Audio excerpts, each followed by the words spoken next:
Live from downtown Detroit, Local 4 News at 5 starts now. New at 5, a crime ring is targeting beauty stores around Metro Detroit, and the latest attempt ended with a police shooting outside a Livingston County mall. Police say they opened fire outside the Green Oak Village place after 5 women tried to get away with bags of merchandise. And they tell us this is all connected to a recent string of thefts at Ulta stores like the one seen here. Rob Maloney live in Green Oak Township for us tonight with the very latest information on the investigation. What have you found out, Rod? Well, we found out quite a bit, actually. Now, this is where it all happened last night. Quite a wild scene outside the Ulta store. These women came running out, and as they came out, the police were arriving. So there was this altercation. A couple of women ran in different directions. Another one jumped in an SUV. And then there was that police shooting, and they came zipping across the parking lot and wound up right over here at this sign for the mall. As police from half a dozen agencies responded to this scene last night, a total of 5 people ended up arrested here. Another in a long series of major thefts at nearly 24 Ulta locations across Metro Detroit. Green Oak Township Police Chief Stephen Kramer last night saying, there was a shooting by one of the officers and troopers. There is no injuries at all at this point, and all the suspects are in custody. A Michigan State Police trooper reportedly shot through the windshield of a scout car as the black GMC rammed his outside the Ulta store. The SUV sped away but hit this Green Oak Village Place mall sign and stopped here. That officer is on paid administrative leave tonight. The first thought, as police looked into this case, was of this security video released recently of 3 women cleaning off Ulta store shelves in Warren, getting away with thousands of dollars worth of merchandise, at least $150,000 worth in 20 different robberies. Warren police identifying the 3 women coming here from the state's west side. The woman on the left, Jasmine Phillips of Wyoming, has been arrested and bonded out earlier this week. The other 2, Sarah and Tierra Judge from Grand Rapids, have arrest warrants out for them tonight. Still, Local 4 News has learned that none of these women were part of last night's thefts and arrest. Yet police believe this is all part of an extensive ring targeting the Ulta stores. So the 5 unidentified people who are in the Livingston County Jail tonight are still awaiting charges because the investigation is ongoing out here. Michigan State Police and Green Oak Township sort of leading the way on all of this. It is likely we're not going to see arraignments now on this because nothing's been turned into the prosecutor until like Sunday or perhaps even Monday. Back to you. Hey, Rod, are we hearing anything from the Ulta Beauty Company themselves? Well, I did reach out to them today and asked for their people to give me a call back, and so far I've not heard back, but I have a hunch they're probably working on some new security protocols. Oh, I bet so. All right. Thank you, Rod. Appreciate it. Fresh fallout today from that 3rd discovery of classified documents being stored by President Biden. One of the documents was marked with the highest government classification. Attorney General Merrick Garland has appointed a special counsel to oversee the investigation. Alice Barr is in Washington with today's developments. Kimberly, several committees in the now Republican-controlled House have announced their own investigations, including looking at the timing of communications between the White House and the Department of Justice. Mounting pressure on President Biden today amid new revelations that one of the documents uncovered at his former private office was marked Top Secret SCI, the government's highest classification. That, according to a senior government official and another person familiar.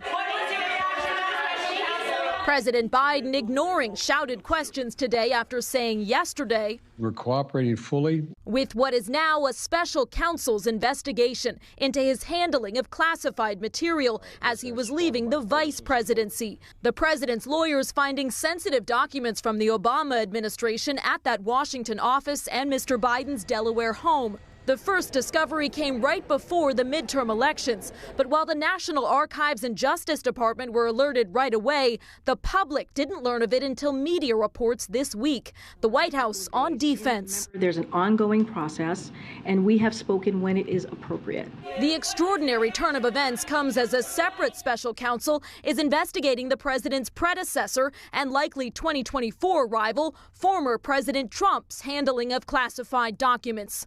In his case, roughly 300, with 100 of those seized by the FBI in a search of his Mar-a-Lago home. The former president insists he's being treated unfairly. I did nothing wrong. What they did is not good. What they did is bad. But Democrats point to stark differences. It's a total contrast to President Trump, who stonewalled for a whole year. The Biden team self-reported its discoveries and immediately handed the documents over, while former President Trump resisted repeated requests, including a subpoena. The White House insists the classified documents were inadvertently misplaced. And to try to figure out how that happened, sources tell NBC News multiple aides who may have been involved in packing up President Biden's vice presidential office have been interviewed by federal law enforcement officials. In Washington, Alice Barr, Local 4. Okay, Alice, thank you. Also in Washington today, Treasury Secretary Janet Yellen warned the U.S. may hit the debt ceiling by next Thursday. Yellen says the Treasury Department would then need to make extraordinary measures to avoid a potentially catastrophic default. That will allow Congress time to negotiate a debt limit increase. The Trump Organization is hit with a $1.5 million fine for a long-running tax fraud scheme. Former President Trump's company was convicted on 17 counts last month, including criminal tax fraud and falsifying business records. Prosecutors say Trump firms got out perks like expensive Manhattan apartments, luxury cars, and trips to executives who failed to declare them on their tax returns. Trump has repeatedly called the case a witch hunt.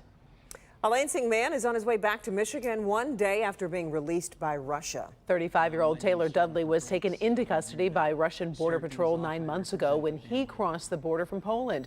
Sean Lay joins us live with more on his return. And Sean, his release was quietly negotiated for months.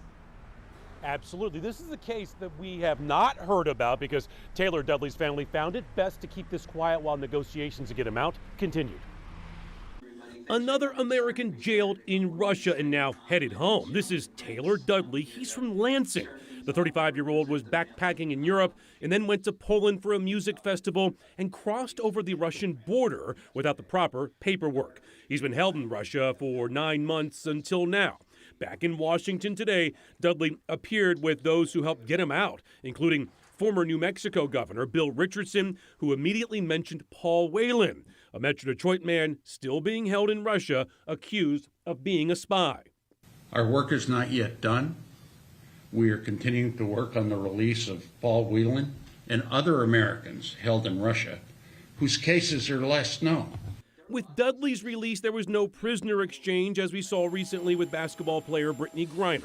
Dudley did not speak at today's announcement. Richardson making the point that the U.S. will continue to work to get Paul Whelan out, along with other Americans being held in Russia. In Dudley's case, he was deported by Russia. It's important to acknowledge that despite the current environment between our two countries, which is not good, the Russian authorities did the right thing by releasing Taylor. Back here live, Dudley now headed back with his mom to Lansing from Washington after this ordeal. Again, he's a Navy vet, but it's unclear why he crossed over into that Russian territory. We're live tonight. Sean Lay, Local 4. All right. Thank you, Sean.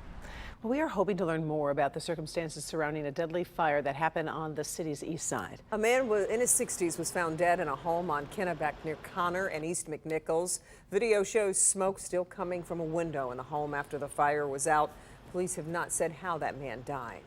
Lisa Marie Presley will be buried at Graceland after passing away at the age of 54. Fans are paying respects to Elvis's only daughter by leaving flowers and writing messages on the walls outside of Graceland.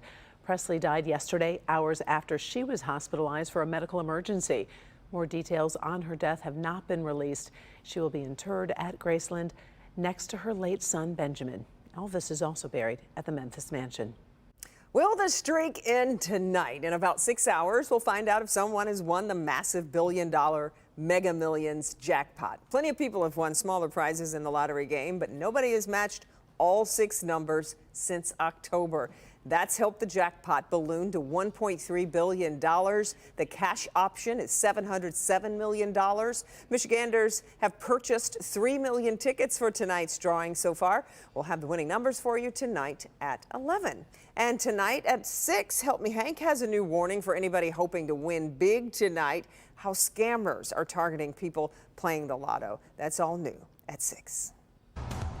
Oh, we are headed into the weekend as we take a live look at Ann Arbor. It was a gloomy day, but we are hearing we may actually get some sunshine this weekend. Do you love that makes the news? Like the sun's actually going to come out? It's just in. This is how desperate we are. Brian is in for Kim today. Brian, give us some good news. Come on. I'm bringing you some good news, Karen and Kimberly. As we go through the weekend, I'm looking at plenty of sunshine on the way. We've just got to get through a little bit of light snow as we go through the next 2 to 3 hours. Exact Track 4D radar has that, especially over our central and northern communities right around the metro, from Warren working up toward Waterford as well as Howell and over to Flint. But I think as we go into the evening, we wind down the snow, but keep the cloud cover around for most of the evening as well. Tower cam over downtown Detroit, looking across the river over into Windsor. You can see some of that light snow, looking like a little bit of cloud cover out there in the foreground. Most everyone sitting into the upper 20s at 5 o'clock tonight. 28 right now here in Detroit, 27 over in Ann Arbor, 28 right now in Howell, and sitting at 29 checking in with us over in Adrian.